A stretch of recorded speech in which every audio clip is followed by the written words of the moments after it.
All right, guys, so I haven't uploaded a video in like 7, maybe 8 days by now.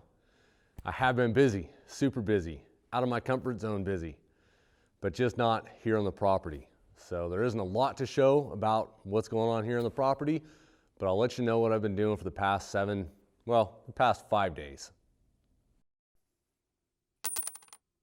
So I've always been one to push my limits, kind of expand my knowledge on different things. Whether it was completely out of my comfort zone or not, I've always tried to just build on the knowledge that I have on how to do certain things.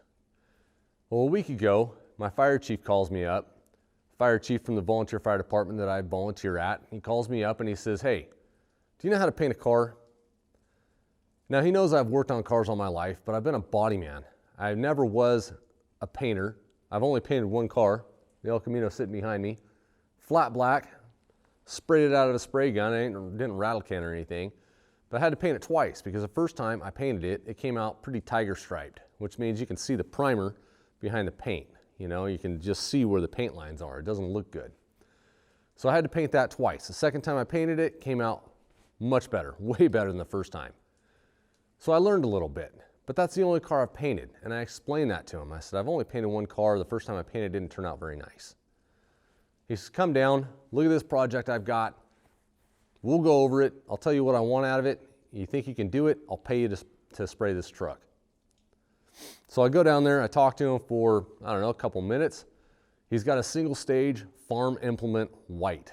It's like a gloss white, but it's a single stage paint.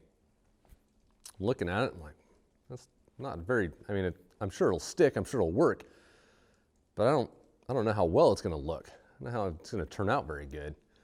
He said, "I don't care. It's a really durable paint. It's white to match the rest of the fleet. The rest of the fleet we run is a white base fire truck with a red stripe down the middle and a logo on the door. This truck is red. He bought it from a government auction. Excuse me. Bought it from a government auction, got a good deal on it. It's basically set up the way we need it. It's just a red truck. And it'd be nice to have all the trucks the same, the white base with the red stripe." I looked at the label on the paint can, pondered it over my head, you know, can I do this? Sure, I'll do it. So I started last Monday, taking the car apart and the truck apart, just painting the cab on this truck. Took it apart, prepped it out, sanded it out, got it ready. Got an area in the fire department, masked off, ready to go. Can't say it was a approved paint booth, but it works. Sprayed it white, it turned out pretty nice. First time, didn't have to repaint it. Got it done for him. Way out of my realm. I thought, the first time, I started out in the back of the cab. And I sprayed it, and it didn't want to come out of my spray gun. It was so thick. I had to take it back over to the workbench, pour it back in the mixing cup, reduce it a little more, try it again. I thought for sure this paint job was going to come out looking like dookie, but it came out looking pretty good. So that's what I've been doing for the past week. Just prepping this truck and spraying it and then putting it back together. Took a little bit of time, way out of my realm of expertise, out of my comfort zone, everything. But it got done and I feel happy about it. I actually made a paycheck. I don't know quite how much yet. I didn't ask him how much he's going to pay me to paint this truck, but it's going to be the first paycheck I've made in about 3 years. So pretty happy about that. And that's why I haven't uploaded a video. It's because the majority of the day, Monday through Friday, I was out painting this truck. So painting the truck wasn't the only thing I got done in the past week. I did have a chance to come up here in the evenings and finish pouring these pads for the loft area in the shop. Now I'd pour the pads every other night. That leaves the heat, this box with a heater in it, leaves that heat on each pad for 2 days to help wick most of the moisture out of that concrete and help it dry really good. Now it's not getting down super cold at night. Outside we're getting down to about maybe 25, 28 degrees. Inside the shop here, I don't think it's getting down below 32 degrees. So I don't have to worry about this concrete freezing, the water expanding, the water molecules inside it expanding and hurting the concrete. On top of that, not getting down below 32 degrees in here, it's always been covered for the first 2 days, and it's got moving blankets on them afterwards. That's going to help keep it a little bit warmer around the concrete. So it's definitely not going to freeze. I don't think I'll have a problem with this concrete at all. But they're still curing. They're going to be curing for probably the next month. It's still cold out. It takes a long time for concrete to fully cure in the cold. But I'm going to go down to that first one and I'm going to check it out and see how good it's coming along. So we're down here at the first pad we poured. Poured this about 7-8 days ago, something like that. Now I ended up making 3 forms for these 4 pads. I had enough 2x6 to make 3 forms. So I had to take the form off of this one to pour the 4th one. Now they say to leave forms on concrete for a few days before you pull them off, but that's in optimum temperature, 70, 75 degrees, spring, summer, and fall. Now it's pretty cold, so I wanted to leave the forms on as long as I could, but I think it's all right. I took the forms off and checked it out and it looked like it was all right. So we'll get another look at it, see how it looks today.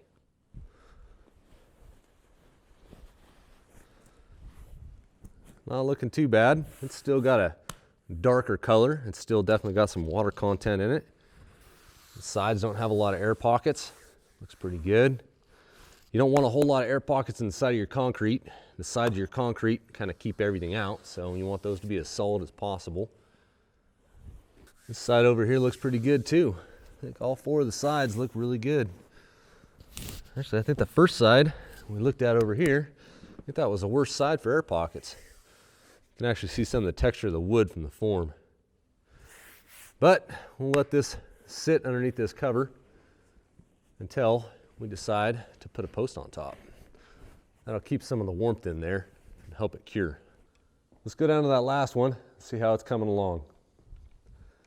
You know they're still putting off heat when your dog decides to curl up next to him. She's always sleeping out here when I'm working. Find someplace comfortable to curl up and take a nap. And I poured these pads in the evening, so I'll keep the heat on this one until this evening. I'll take the box off it, turn the heater off, put some moving blankets on it. We'll call it good. I won't have to have this heater plugged in out here heating up nothing.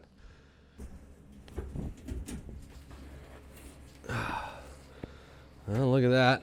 It's 88 degrees in there. Almost 90 degrees in that little box. Nice and warm. Concrete's doing good. It's a little bit low on the form. I was kind of debating on mixing up another couple handfuls of concrete, putting it in there. I think we'll be all right. We'll be able to work with that. It'll support a loft pretty good. Remember, this concrete is 8 inches thick, so it's 2 foot by 2 foot by 8 inches thick. That should be a good pad for a post to sit on for a loft. So I'll leave that sit, leave the heat on it until this evening. And we'll disconnect the heater, take the box off the top, put some moving blankets on that last one, leave them sit that way until we decide to put some posts up on them and start building that loft area. Now the loft area might be a little bit out. It did snow a little bit over the past week. Kind of hard to get logs over to the sawmill and milled out when there's snow packed up over there, but we'll see what we can do. And when we can get to it, we'll get it done. For now, I've got a little bit of a mess to clean up. I got some concrete bags stacked up over here and get the concrete mixer out of here. Rake some of the dirt around that I moved out of those holes to make them 8 inches thick. Kind of clean the place up a little bit. I do have some projects kind of mulling around in my head, stuff I'd like to get going on. And I have started uploading little video clips onto Patreon and Subscribestar. So if you feel like supporting the channel through Patreon or Subscribestar, you will get little sneak peek videos maybe once a week about projects that are kind of coming up, stuff that I'm thinking about doing. We also have an Amazon affiliate link in the description. Click on that link if you shop on Amazon. It won't cost you a penny, but we get a slim percentage for being the ones that send you there. We appreciate all your support. If there's something more you'd like to see around here, leave a comment in the description. I'll see if I can make a video of it. Until next time, guys, go make something.